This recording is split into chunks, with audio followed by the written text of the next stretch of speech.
झारखंड की बेटी नंदनी का ये वीडियो आप भी सुनिए। न सरकार मेरी है न रब मेरा है, न सरकार मेरी है न रब मेरा है, और ये न ही बड़ा सा नाम मेरा है। बस इतनी सी बात का गुरूर है मुझे कि मैं भारत की हूँ और ये भारत मेरा है और ये भारत मेरा है। झारखंड की बेटी नंदनी की आवाज आज पूरे देश की आवाज बन गई है। उसकी पंक्तियां सिर्फ शब्द नहीं बल्कि देश के हर उस बच्चे की भावना है जो अपने भारत से प्यार करता है और बेहतर भारत का सपना देखता है। ये वीडियो सोशल मीडिया पर वायरल है जिसमें नंदनी कहती है कि पत्थर की मूरत को लगते हैं 56 भोग, भूखे नंगे तड़पते सो जाते हैं लोग। हमने एक ऐसे समाज में जीते हैं जहाँ पत्थर के मूरत को लगते हैं 56 भोग, भूखे नंगे तड़पते सो जाते हैं लोग, भूखे नंगे तड़पते सो जाते हैं लोग। हमने आगे ये कहती है कि न सरकार मेरी है और न रब मेरा है, मैं भारत की हूँ और ये भारत मेरा है। ये वीडियो एक आईना है जहाँ सवाल पूछने की जिम्मेदारी जिन बड़ों पर थी वहाँ आज एक बच्ची समाज को झकझोर रही है।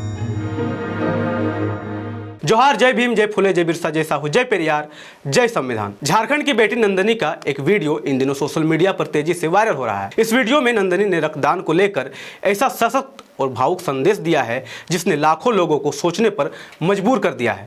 मजदूर समझिए, मजबूर नहीं, गरीब को काम दीजिए, दान नहीं, और अगर दान देने के इच्छुक है तो जीते जी रक्तदान दीजिए और मरने के बाद अंगदान देकर मरते हुए लोगों को जीवन दान दीजिए।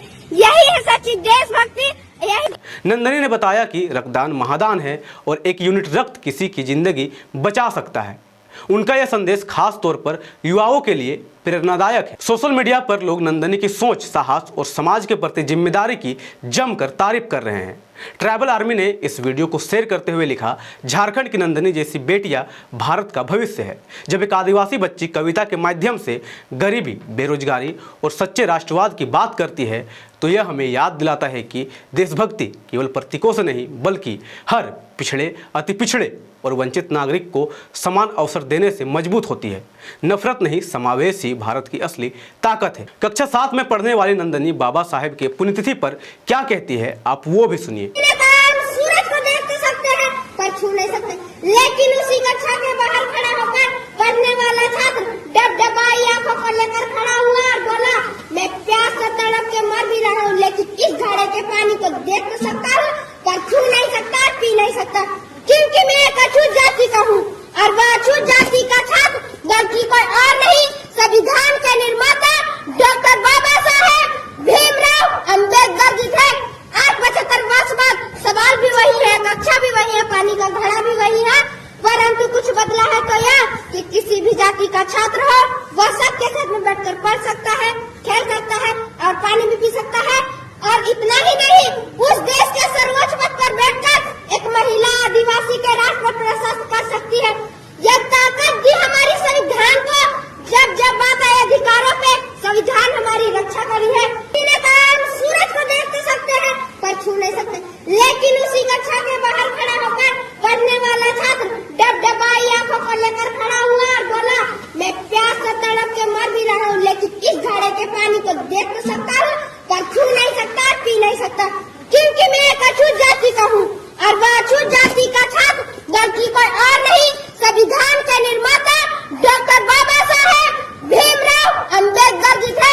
आज 75 वर्ष बाद सवाल भी वही है, कक्षा भी वही है, पानी का घड़ा भी वही है, परंतु कुछ बदला है तो यह कि किसी भी जाति का छात्र हो वह सबके साथ में बैठकर पढ़ सकता है, खेल सकता है और पानी भी पी सकता है। और इतना ही नहीं, उस देश के सर्वोच्च पद पर बैठकर एक महिला आदिवासी के राष्ट्र को प्रशस्त कर सकती है। यह ताकत भी हमारी संविधान को, जब जब बात आए अधिकारों पे, संविधान हमारी रक्षा करी है। सूरज को देख तो सकते हैं पर छू नहीं सकते, लेकिन उसी कक्षा के बाहर खड़ा होकर पढ़ने वाला छात्र डबडबाई आंखों को लेकर खड़ा हुआ और बोला, मैं प्यास से तड़प के मर भी रहा हूँ लेकिन इस घड़े के पानी को देख तो सकता हूँ पर छू नहीं सकता, पी नहीं सकता, क्योंकि मैं एक अछूत जाति का हूँ और वह अछूत जाति का छात्र बल्कि कोई और नहीं, संविधान के निर्माता डॉक्टर बाबा साहेब भीमराव अम्बेडकर जी थे। आज 75 वर्ष बाद सवाल भी वही है, कक्षा भी वही है, पानी का घड़ा भी वही है, परंतु कुछ बदला है तो यह कि किसी भी जाति का छात्र हो वह सबके साथ में बैठकर पढ़ सकता है, खेल सकता है और पानी भी पी सकता है। और इतना ही नहीं, उस देश के सर्वोच्च पद पर बैठकर एक महिला आदिवासी के राष्ट्र को प्रशस्त कर सकती है। ये ताकत दी हमारी संविधान को। जब जब बात आए अधिकारों पे, संविधान हमारी रक्षा करी है। इन्हें कहा हम सूरज को देख तो सकते हैं पर छू नहीं सकते, लेकिन उसी कक्षा के बाहर खड़ा होकर पढ़ने वाला छात्र डबडबाई आंखों को लेकर खड़ा हुआ और बोला, मैं प्यास से तड़प के मर भी रहा हूँ, लेकिन इस घड़े के पानी को देख तो सकता हूँ पर छू नहीं सकता, पी नहीं सकता, क्योंकि मैं एक अछूत जाति का हूँ। और वह अछूत जाति का छात्र बल्कि कोई और नहीं, संविधान के निर्माता डॉक्टर बाबा साहेब भीमराव अम्बेडकर जी थे। आज 75 वर्ष बाद सवाल भी वही है, कक्षा भी वही है, पानी का घड़ा भी वही है, परंतु कुछ बदला है तो यह कि किसी भी जाति का छात्र हो वह सबके साथ में बैठकर पढ़ सकता है। बाबा साहेब को किस तरह से छुआछूत का सामना करना पड़ा और किस तरह संविधान में सबको बराबर का अधिकार दिया गया, ये छोटी सी बच्ची जिस अंदाज में बता रही है उसे लोग काफ़ी पसंद कर रहे हैं।